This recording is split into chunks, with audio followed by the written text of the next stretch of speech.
Hello and welcome back. So hopefully everybody had a nice Thanksgiving in the US, and hopefully everybody else in your league is too busy focused on the World Cup to watch hockey.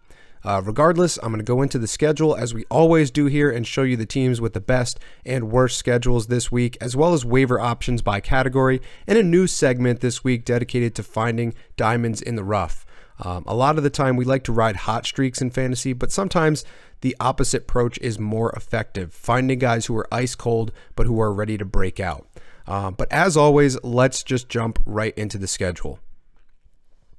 Now, a bit of a return to normalcy for week 8. Only 8 teams playing 4 games this week. 2 teams are playing twice. You can see Arizona and Boston are the 2 teams that only play twice. The teams that are playing 4 times: Anaheim, Buffalo, Detroit, Edmonton, Florida, New York Rangers, San Jose, and Tampa Bay. So there's only a couple of teams. Last week there were way too many teams that played 4 games, and that was due to the Thanksgiving schedule. But the best schedules this week are the Rangers, Red Wings, and Sabres, but you can see all the teams that play 4 times this week on the top and to the right with the interactive schedule. And you can access the interactive schedule and all my other data visualizations for your fantasy team by going to the Patreon link below. And I make a lot of content showing you exactly how to use these visualizations to make better decisions for your fantasy team. And it's always better when you have the data at your fingertips and you can manipulate it yourself, because every team is different and everybody has different needs. But yeah, in the Patreon link in the description below is where you can find access to all the data visualizations. But in terms of the schedule, the Red Wings play 3 off nights, so Monday, Wednesday, and Sunday, but the second night of a back-to-back on Sunday. So pretty good schedule, and it's a pretty good matchup on the second night of the back-to-back, but they do have Vegas on the front half. And they also have a couple of difficult in-division games with Toronto and Buffalo as well. So then Buffalo obviously will play Detroit. You can see they play each other here. Buffalo also has a difficult game against Tampa Bay, a difficult second night of the back-to-back against Colorado, but they do play 3 of the off nights: Monday, Wednesday, Sunday. And that Sunday matchup might be a place where you can mine some fantasy value. But the Rangers also play 3 off nights, and they do have a bit more of an opportunity for offense in their schedule other than this game with the Devils. That's going to be a very difficult game. And the Rangers have been the most snake-bitten team in the league, and it bit them in the ass on Saturday, and I'm kind of bitter about it. So let's dive in and see what we can do with this dumbass team. Now, this might take a minute or two to explain. I just can't believe what I saw against Edmonton. They blew a 3-goal lead in the third period and didn't even get a point out of the game. Lost in regulation, and it's not like McDavid and Draisaitl took over. They scored the game winner, but other than that, it was Evan Bouchard with 2 goals and Dylan Holloway with a shot that, Trouba shouldn't have turned that over. Shesterkin should stop that, but nonetheless, baffling. I can't believe they let Gibson steal the game in Anaheim. They were severely outplaying the Anaheim Ducks. The Ducks are noted for giving up goals after, they're number 1 in the league goals against wise in terms of how many they give up, and they couldn't beat them. But this is a team that is snake bitten, and they're just not playing at 100%. The power play has been slipping and was as low as 15th in the league after being in the top 5. And then, the only line that's been getting anything done 5-on-5 has been the kid line. As you can see down here, these are the top 2 Rangers lines in terms of expected goals percentage. And Kreider, Zibanejad, Kakko was a pretty good line at the beginning of the year. And as you can see, Kakko is the main driver of both of these lines in terms of their defensive play, their ability to transition out of their own zone and work the puck down low. But right now, Lafreniere, Chytil, and Kakko are getting it done together. So we'll start with all 3 of these guys as a potential waiver pickup. They're all likely available for you, and they do have that easier schedule that they desperately need. The best add might be Alexei Lafreniere, who is dual eligible. He had a goal on Saturday, and if you look at goals above and goals below expected, Lafreniere is second on the team behind Kreider with 3 goals below what he's expected to have. So he has undoubtedly been off to a slow start, but this line has been excellent, and just now are they getting rewarded for that. So Kakko had a goal and should have had 3 against LA. Lafreniere scored Saturday against Edmonton, and Filip Chytil has 7 points in his last 9 games. So these 3 guys are the only guys getting anything done 5-on-5, and all of them are pretty much available for you on your wire. Heedle, a little bit more valuable with the dual position eligibility, only 10% owned. Kakko, single eligibility right winger. And as I can, there's nothing in his file to show you that he's about to break out, except for maybe this. 1.8 goals below expected. Lafreniere's right here as well. So some of these guys are underperforming. Jimmy Vesey's been getting some top 6 minutes. They've been shuffling lines, trying to find some chemistry, but when they didn't have Panarin on the top line, it was Jimmy Vesey with Kreider and Zibanejad, and he was chipping in a couple of points here and there. But other than this line right here, which actually is the third line, but they're the best 5-on-5 line, the best pickup might be Sammy Blais because of his hits coverage. So 68 hits in 19 games, 3.57 hits per game.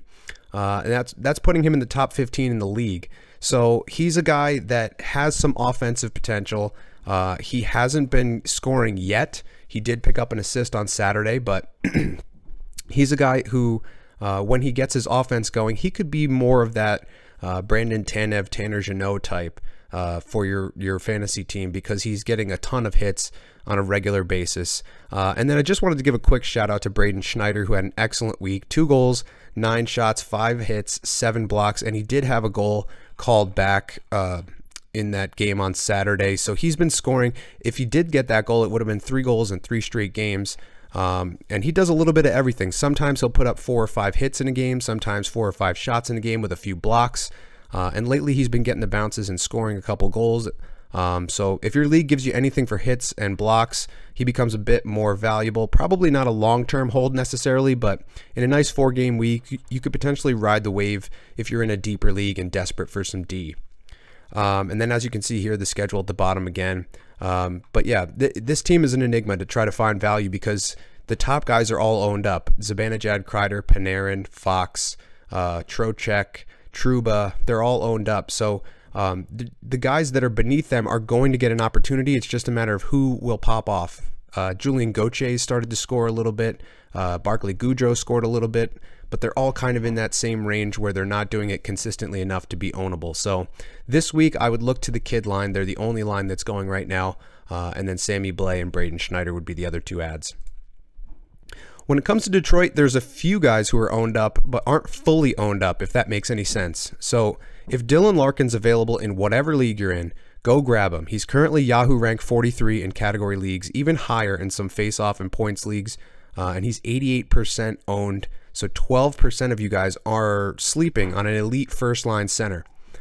Similarly, Dominic Kubalik, 82% owned, Yahoo rank 52. So if he's there, he's a dual eligible winger. I had him earlier in the year.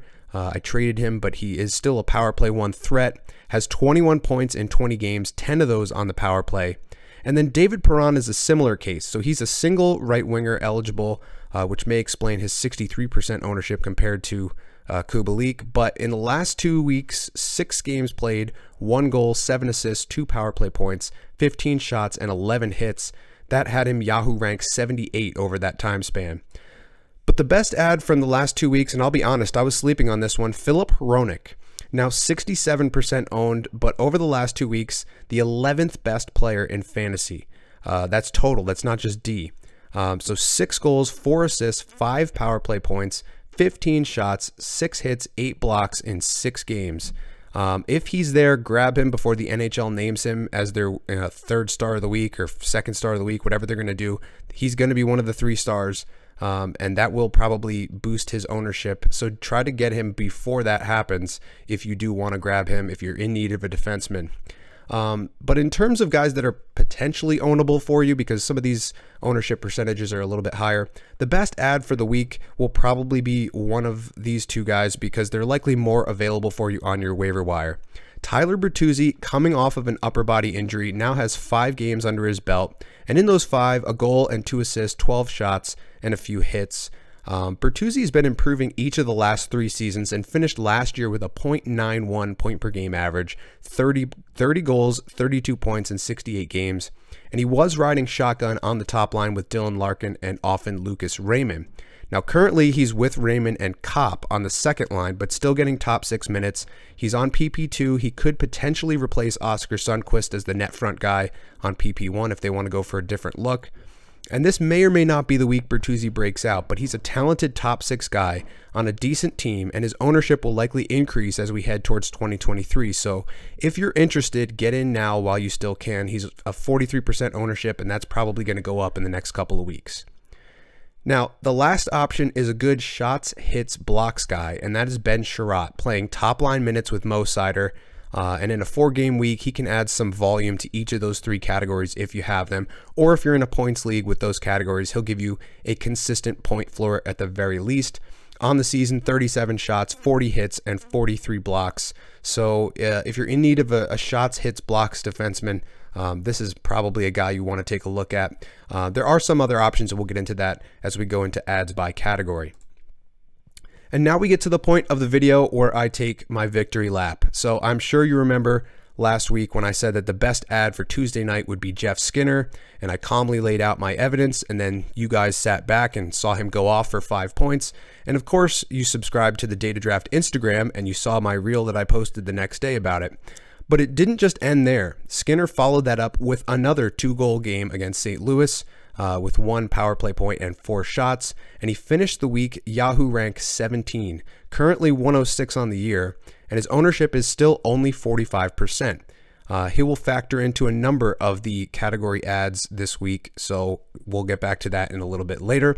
But the thing about Skinner that makes him more of a longer-term play if you need a winger is his shot floor. So 63 shots in 21 games, good for 3 shots per game, and he's currently got that garden seat with Tage Thompson, Yahoo rank 23, and Alex Tuch, Yahoo rank 81. So that line is producing, and they've been together for a number of games now. As you can see here, this is the line combinations. Skinner, Thompson, Tuch is number 1. But the fun didn't stop there last week. So I also suggested Victor Olofsson. And though he didn't do anything Tuesday night, he did end the week with a 2-game goal scoring streak, one of which came on the power play. But as I mentioned last week, that now makes Olofsson droppable for around 4 to 8 games until he goes cold again. Then you pick him up towards the tail end of that time frame for his next breakout performance because he's not a consistent goal scorer. So what do we have for this week? Well, it's anyone from the Quinn, Cozens, Peterka line. So you can see here they're second on the team in terms of expected goals, though they've only been together for 7 games. But last week they had a little bit of a coming out party that nobody noticed because of Skinner, Thompson, Tuch, and Dahlin and all those other guys. But if you're in a deeper league and you need someone this week, this line is playing very well right now. Apparently they're getting top 6 minutes, and they play on 3 of the off nights, Monday, Wednesday, and Sunday, so you can bench them for that Colorado game on the second night of a back-to-back if you have to. But you can still hope that they provide some value for you on the rest of the week. So if you look at Jack Quinn, dual eligible, only 4% owned, 2 goals, 2 assists, a power play point, 11 shots, and almost 16 minutes of ice time last week. Cozens, even more ice time as the center on this line, 11% owned, a goal, 3 assists, 2 power play points, 16 shots. So a lot of volume there. And then JJ Peterka, dual eligible, 1% owned, 1 goal, 1 assist, 3 shots, and 15 minutes of ice time last week. So any of these guys, I would probably say the 2 better options would be Cozens and Quinn, just because, you know, Quinn has a lethal shot. I was mentioning him in the rookies video. Dylan Cozens is a very promising rookie who's starting to find his game, and they're playing second line right now as it's listed on the dailyfaceoff.com. But if you watch them play, they're just starting to get some chemistry going. And so this is something that you might want to ride into next week, as they do have a 4-game schedule this week, and there are some days off in between. So they do have 3 games in 4 nights, but then they get the 2 days off before they go to play home against San Jose. So that could be an interesting Sunday matchup. If you want to get out in front of it and get one of these guys for that Sunday matchup, that could work as well. Speaking of Sunday, here's the schedule for the Sunday matchups. And as you can see here, there are a couple of teams that give up a ton of goals that are playing on Sunday. So Anaheim is number 1 in the league in goals against, in terms of being horrible at it. So 162 given up on the season this year. They play Winnipeg. San Jose is 7th worst in the league. They are at 138, and they play Buffalo, who we just went over. So let's take a look at some of the Jets ads that you can pick up for this Sunday game. Blake Wheeler, 41% owned, 4 assists in his last 4 games. He's still getting top 6 minutes. Cole Perfetti, He's more of a middle six guy, but he's got that rare triple position eligibility, a goal, 1 assist, and 9 shots in the last 4 games. Nothing crazy there. And you're going to want to come back to some of this later in the week to see if any trends have emerged. Because some of these guys, their top guys are typically owned up. Scheifele, Connor, Ehlers is out on IR. So some of their top guys are not going to be available for you to pick up. But these are guys that are still getting a decent amount of minutes that could potentially have a nice game against the Ducks because the Ducks are giving up goals left and right. But if you need hits and potentially blocks, Brendan Dillon, 9% owned, leads the team with 54 hits. He's second on the team with 30 blocks. So there's a couple of options for you on that Sunday matchup. But again, follow Data Draft on Instagram for some updates. I posted a bunch of updates this morning for your Sunday matchup. I posted a little bit earlier yesterday showing you that the Vancouver Canucks were the only team that were playing a back-to-back on Saturday, Sunday this week. So hopefully you got that in time and you could add some guys. I added Brock Besser for the weekend back-to-back, and he popped off with a goal last night. So definitely make sure you're subscribed to the Data Draft Instagram channel. Now, in terms of goalie ads, let's start with Anton Forsberg. Now, I've been mentioning that you don't want to own Sens goalies, but the Rangers just can't get out of their own way, and San Jose isn't necessarily a high-powered offense. So Forsberg will start one of those 2 games on Friday or Saturday. They do have a back-to-back, and one of those games will go to Cam Talbot. One of them will go to Forsberg. I would imagine Talbot will get one of those games, but they do play the Rangers twice, so it's hard to predict which of those games Talbot will start. So definitely monitor this on Friday and Saturday. Forsberg is 44% owned though, so if you need somebody a little bit more ownable, Brian Elliott will likely get one of the 2 games for Tampa Bay on Monday and Tuesday. So they have Monday versus Buffalo. That's the matchup that I would expect him to get, because Tuesday they play the high-powered Boston Bruins, and I'd imagine they'll give that game to Vasilevsky.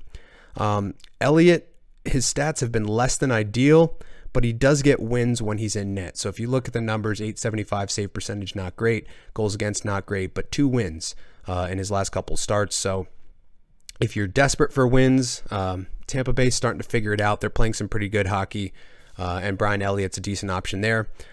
San Jose also has 2 back-to-backs, but the first set is at Montreal and at Toronto, and then the second set is at Ottawa and at Buffalo. And San Jose is 7th worst in goals against this year, as we just mentioned, so I can't really recommend their goalies this week. But the Minnesota Wild have a back-to-back on Saturday, Sunday at home against Anaheim, and then on the road at Dallas. So I would imagine they'll give Fleury the Dallas game and give the easier start to Philip Gustafsson. But Gustafsson has been the better of the 2 goalies if you're just looking at the numbers. So here, this is the season-long numbers, and the save percentage is not even close. The goals against isn't close either. And this is actually the last 2 weeks. I'm sorry, this isn't the full season. So in the last 2 weeks, Gustafsson's been the only guy winning games for them. So it is going to be interesting to see who they go with for which games this week, because Gustafsson's the guy that's getting it done. But he's only 18% owned, and 3 wins, 197 goals against, 934 save percentage in his last 5 appearances. So he's playing better. He might start to take some starts away from Fleury, but either way, they do have that back-to-back, so he will get 1 start at a minimum. So definitely keep your eye out for Philip Gustafsson. I believe he's playing today as I'm speaking, so maybe monitor that game and just make sure that he's still performing the way that he is when I compiled these stats late last night. And then the best goalie ad this week will probably be Craig Anderson, who's taken the #1 role in Buffalo with the injury to Eric Comrie. So you may be able to try to stream Ukko-Pekka Luukkonen this week as well if you need to. But if you're worried about the strength of schedule, you can maybe only start whoever plays in Detroit and that Sunday matchup against San Jose, because they do have Tampa Bay, and then they have the second night of a back-to-back against Colorado. That's going to be very difficult for each of these goaltenders, depending on who gets the start. But Anderson did take the #1 role, and he's the only quote-unquote starter that you can get on the waiver wire. Only 15% ownership. And as you can see on the screen, his last 3 starts have been excellent despite only getting 1 win out of those 3 starts, but his numbers have been much better. And they were really good to start the season as well. He went through a little bit of a dip. I guess he's been a little bit inconsistent in that way, but when he gets hot, he can play pretty well. He's a veteran netminder. He knows how to manage games a little bit better than some of the younger guys. Probably not going to make as many mistakes handling the puck behind the net, stuff like that. So definitely something to keep your eye on. But there is a little bit of a bonus when it comes to goaltending ads. So one other note I wanted to bring to your attention, and I got to thank Jared in the Patreon group for watching the Canucks because Lord knows nobody else wants to. But there is a bit of a shift in the net lately. So Spencer Martin has won 5 of his last 6 appearances, and it is very notable that he started both games against Colorado and Vegas and won them both. So this kind of indicates that the team has more faith in getting points in the standings with Martin in net. And you can see by their stats at the bottom, Martin has been getting the points while Demko has struggled. So 6 wins on the year compared to Demko's 2, above average save percentage for Martin as well. And he's only 9% owned. So if you're a Demko owner waiting for him to come around, maybe pair him with Martin for a little bit. I mentioned in the goalie video on Wednesday that Demko seems to play better at home, and he seems to play better against Pacific Division teams, and they are on a homestand this week, and they do play Arizona Saturday. So maybe Demko gets that start, but maybe Martin gets the other 2. So something to monitor for sure going forward, especially if maybe you just lost Linus Ullmark to the IR and you need a starter for the next week or 2. That could be something to keep an eye on. But here's the stats. As you can see, 5 wins in 6 games. The goals against it hasn't been great, but at least he's chipping away some wins. So that's the promising thing for Vancouver fans. Now, this is the new segment I was referring to in the open. We're taking a look at goals above and below expected.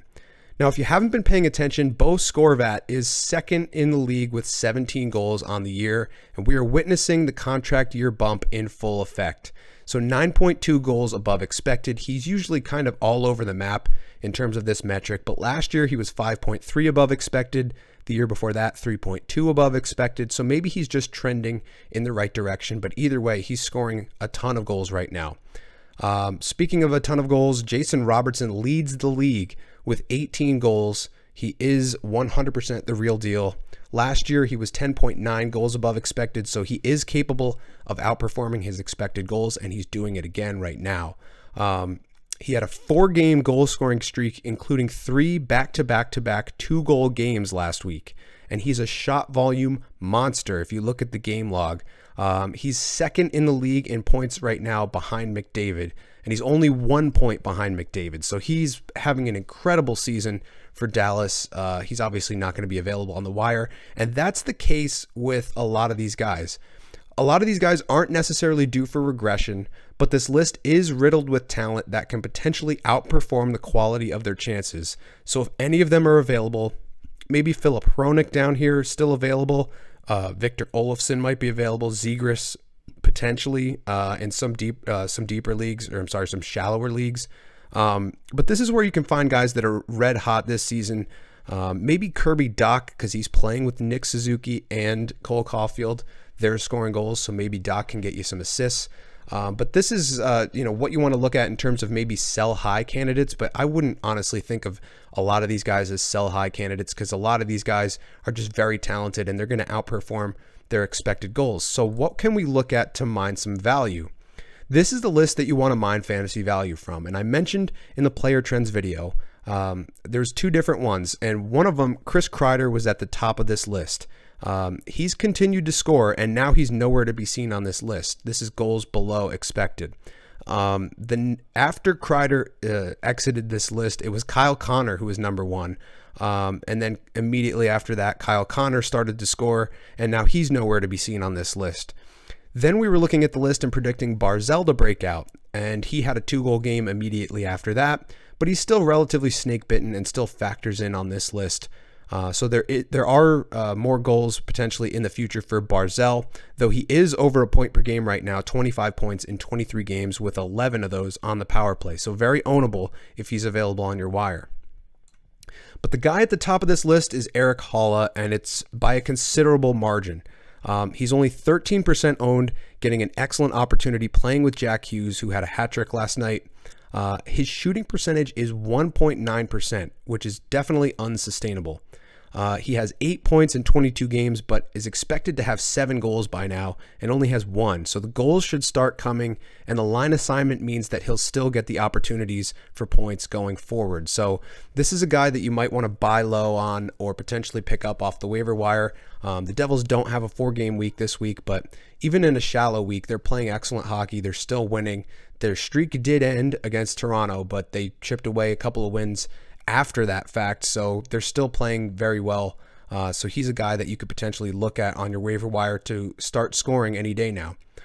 Sam Bennett is another guy. He's a bit snake bitten, but his shooting percentage is a little bit higher. And you see Brady Tkachuk, Zach Hyman, Drake Batherson, all with decent shooting percentage, meaning that they're likely all racking up shots and they're getting chances. And they are producing, but could have a couple of more goals if they had a little bit more puck luck. But Sam Bennett does have a 4-game week this week, as you can see over here. So maybe this week, if Bennett's available, or if you want to float a trade offer for him, if it can kick in before some of these games get underway, that could be a guy to look at for some potential goal scoring, because he's due to break out any minute now. Instead of looking for those some of those types of guys that have the higher shooting percentage, let's look for some of the guys with the lower shooting percentage, like Alex Kerfoot, 2.9%, Barzal, 3.8%. That's pretty low. Nemesnikov, 0%. I don't think he has a goal yet, but he should have a couple more than he does. And he was getting an opportunity in the top 6 in Tampa Bay, and they have a 4-game week this week. So that's another guy that you could potentially take a look at. Oliver Bjorkstrand, he's a shot volume guy, so maybe this shooting percentage is a result of that, but still, he should have more goals than he does, and he does get a bunch of shots, which will give you a nice floor for his file, and the shooting percentage kind of has to come up from here. He was a 30-goal scorer, or in and around that range last year, so he's another guy that you could potentially take a look at, though they don't have 4 games this week. Now, in terms of goal ads by categories, we'll start with goals, and you could take a look here. Some of these guys are ownable, some of them are not. And the guys that aren't, Ryan Poehling, he just had a good week. Bjugstad, he's only got a 2-game week this week. Carrier had a good week. I don't think that that's necessarily going to continue. But some of these other guys potentially are ownable. We talked about Jeff Skinner already. He's got a 4-game week this week as well. Nick Paul has a 4-game week. He had 4 points in his last 2 games, including a power play point, a couple of hits as well. He's dual center left wing eligible, so that's a guy that you might want to target, only 26% owned. David Krejci, again, only a 2-game week this week, so he would be a longer term option. I mentioned him last week. Pretty much been mentioning him every week that he's been healthy, because he is in the top 6 in Boston. They are a wagon right now. Only 20% owned for some reason. 5 points in 3 games, 3 goals, 2 assists, 2 power play points, 8 shots. So he's getting it done. And one of the guys in our Discord group dropped him right before he started scoring goals. So he's pretty pissed off about it. So don't be that guy. Be the guy that picks him up right now and stashes him for a potentially better schedule week, because right now he only has a 2-game week. So maybe at the end of the week, maybe look to grab David Krejci. Another guy that you might have been sleeping on, JG Pageau, only a 3-game week, but he's got 5 goals in his last 7 games. So I'm aware of him because of face-off leagues. If you're in a face-off league, you definitely want JG Pageau. He's a face-off monster, but he's also been chipping in some goal production as well. The Islanders are a team that can score goals, which is kind of a little bit surprising. And then speaking of the Islanders, his teammate, Anthony Beauvillier, there's nothing in the file to suggest that he's going to go off, but just from like eye test and from experience, Beauvillier usually is ice cold for a long time. And then once he starts scoring, he kind of breaks out, and he's, almost a point per game or over a point per game guy for a stretch. So that could be happening. Maybe monitor the next game or two, and if Beauvillier continues to chip away at it, you could potentially pick him up. He's 1% owned, so nobody's on him right now, or 1% owned. So Beauvillier is one of those guys in the top 6 for the Islanders, so he's another guy that you could potentially look at. Barzal is a little bit higher owned, 63 or 64%, something like that, but Beauvillier often plays with him, so that could potentially be good exposure as well. Now, in terms of shots, there's not much that's potentially ownable. Most of these guys are owned up. There are two that aren't. So Zach Parise, only 6% owned, 17 shots last week, 2 goals, 1 assist, 2 on the power play. He's been a net front guy on the power play, and he's dual position eligible. So that's a guy, if you're in a deeper league, you could potentially go for. But a guy that I've been talking about for a couple weeks now, Jakob Chychrun, finally back, finally healthy. 3 points in 3 games, a goal, 2 assists, 18 shots, 10 hits. So he's been putting up a ton of points in certain points leagues. In category leagues, he's been carrying shot volume for a lot of teams. I tried to make a trade offer to Toe Dragons for Jakob Chychrun. I wanted to offer him Matt Murray. He didn't take it. Instead, I turned Murray into Patrick Kane, so I'm pretty happy about that. But I do wish that I could have Jakob Chychrun, because he would have been a very nice replacement for Zach Werenski, which I featured in the video after Werenski went down. So these are pretty much the only 2 guys that you can get off the waiver wire. A lot of these guys are owned up. Jordan Kyrou, he's having an excellent breakout last 2 weeks or so. So 6 points in 4 games, 3 goals, 3 assists, 19 shots. He's 77% owned, so that's kind of reasonable compared to some of these other guys, but you're not going to get a lot of shot volume in terms of what happened last week. That's ownable on the waiver wire. Now, power play ads. I covered a couple of these guys already. We covered Jeff Skinner. Not going to go too deep into that, but Kent Johnson. I mentioned him last week at potentially getting an opportunity. They have a ton of injuries in Columbus, and he's been getting some power play time. He's got 5 points in the last 6 games, and 4 of those on the power play. He's a dual eligible winger, only 6% ownership. And if you look at, this is the last 7 days, 3 points in 3 games, 3 power play points, no less. And so he's not getting a ton of ice time. That's the only problem, because he's, I think he's further down in the lineup, 3rd or 4th line in terms of 5-on-5, but he is getting power play time. So if you need some power play production, Kent Johnson has a ton of skill, and he's getting a ton of opportunity there. And you can see Johnny Gaudreau, his teammate, likely on the same power play unit for most of the time at least, and he had 4 power play points last week, 5 points in 3 games for Gaudreau. He had an excellent week. He's obviously owned up, so Kent Johnson isn't, and that could be a guy that gives you some nice power play exposure. This is, again, falling into that category of picking power play guys on bad teams that aren't getting it done, but they did get it done last week on the power play. In terms of some of these other guys, Mikael Granlund, I talked about him earlier in the season on some of the weekly videos. He's an assist-heavy power play specialist. He had a goal and an assist in 2 games last week, 2 power play points. Nashville kind of needs to start scoring. They're a little bit lower in the goals for column. Mikael Granlund is one of those guys that they're going to need to rely on for a little bit more production. He is getting top 6 minutes, and he is on the top power play unit, so that's a reason to potentially pick him up. They have, I believe, a 3-game schedule this week, so nothing crazy in terms of volume, but he's a guy that you could potentially look at if you're in a league where you need some power play production. And then Jonathan Berggren recently called up 5 points in the last 7 games, 3 of those on the power play, which is interesting because he was playing basically 4th line minutes, which you can see here, 11:02 time on ice. But the fact that he's getting some power play time shows that he has some skill, and the coaching staff in Detroit has noticed that, and they're putting him on the power play. I remember his first game of the season was against the Rangers. He had a beautiful pass to Joe Veleno for his first point of the season, first point in the NHL. And since then, he's been playing very well. As I mentioned, 5 points in the last 7 games. So if you're in a really, really deep league, he's a potential option, but he's not on the top power play unit. He's probably PP2 right now. So that's another thing to keep in mind. Detroit does have a 4-game schedule this week, though.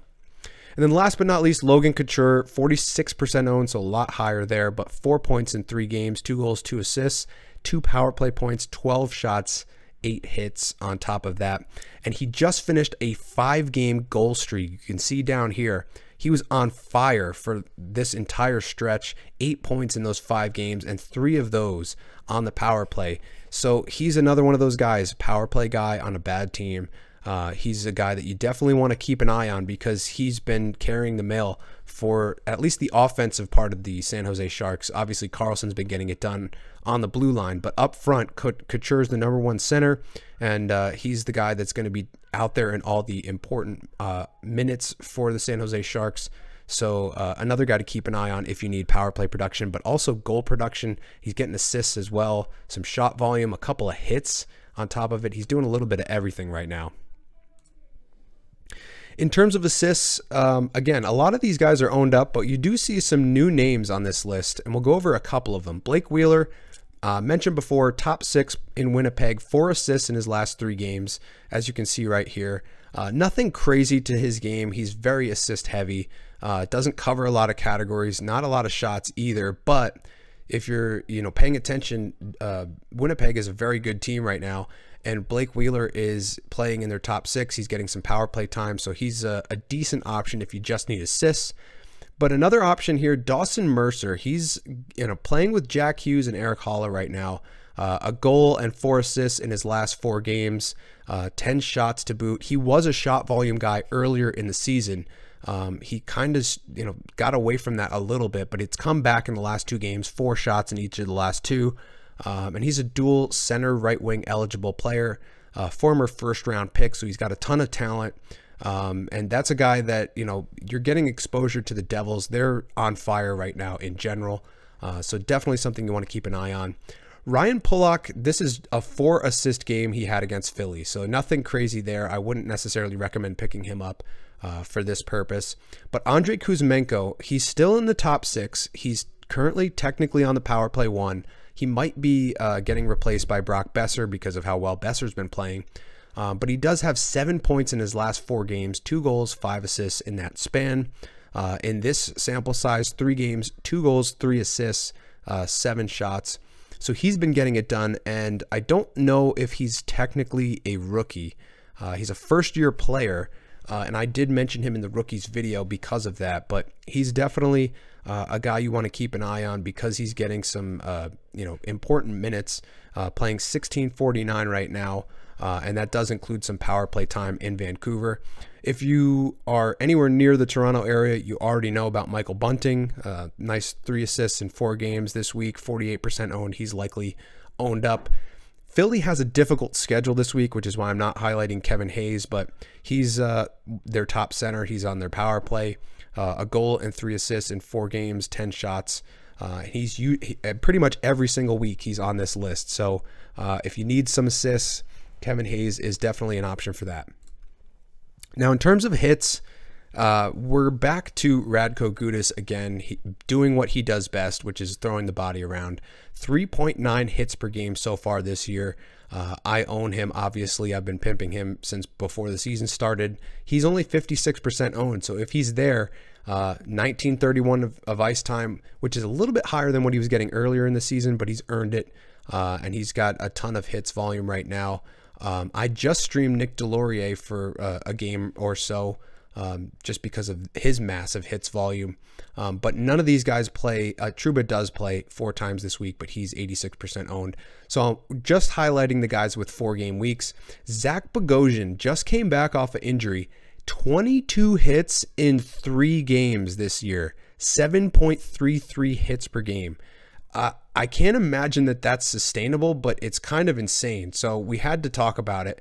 And Bogosian has a 4-game week this week as well. So that's another thing to keep an eye on. If you're in desperate need of a hits guy, some of those guys, a lot of these guys are ownable.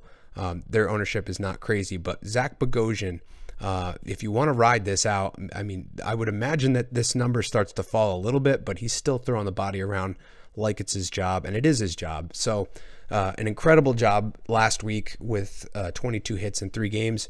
If you need a forward for some hits, try Adam Ernie for Detroit. 4-game week this week, 3.15 hits per game. Not on this list because he didn't have it last week. And then Sammy Blais. Both of these guys 1% owned. I mentioned Blais earlier. 3.57 hits per game. So some forwards that are getting a lot of hits volume and do play 4 times this week. These guys could definitely help you out this week. Now, in terms of the THHL, I'm probably going to go down this week. I'm not too proud about it. It was a goaltending battle. So Ottawa Truckers is consistently good at picking goalies deeper in the draft and having them pay off. And while I hate that that happened this week because it worked against me, that is a theme of this channel. It was the first video I put out on this channel. Don't draft a goalie in the first or second round. Instead, try to find value deeper. And that's exactly what Truckers does. So last year, he had the second best aggregated goaltending win percentage with 68%. So he won 68% of his goaltending categories. And he was running Cam Talbot, who he got in the 6th round, 55 overall. Tristan Jarry, 8th round, 75 overall. And Thatcher Demko, who he got off waivers after I dropped him. So he was phenomenal with goaltending last year. And then this year, he's got Georgiev, who he picked up in the 7th round, 76 overall. Samsonov, 9th round, 100th overall. And Logan Thompson, 10th round, 117 overall. So he's getting excellent value out of his goaltending, and he edged me out in goaltending this week as a result. Now, Truckers was trash talking in our group chat, so I'd just like to avert his attention to the league standings right now, where you can obviously see I'm currently in first place, not for long, albeit because I'm going to lose and probably drop into this range. But I am comfortably 19 points above Truckers right now, and he's only going to chip away a couple. I could potentially tie a couple of these categories. I'm only 4 behind in shots, a couple behind in hits and blocks. If I could chip away anything out of here, then that does reduce the opportunity for him to climb up in the standings. But yeah, this is not going to last. I currently am above AC Delaware River, which I do love to also point out, as I'm sure he's watching right now, very pissed off, but he's probably going to climb in the standings as well. But that's going to do it for today's weekly video. If you made it to the end, thanks for sticking with it. Remember to leave a comment. I'll try to get back to you as soon as I can. Tell your friends to like and subscribe since you likely already have. And I will see you guys in the next one.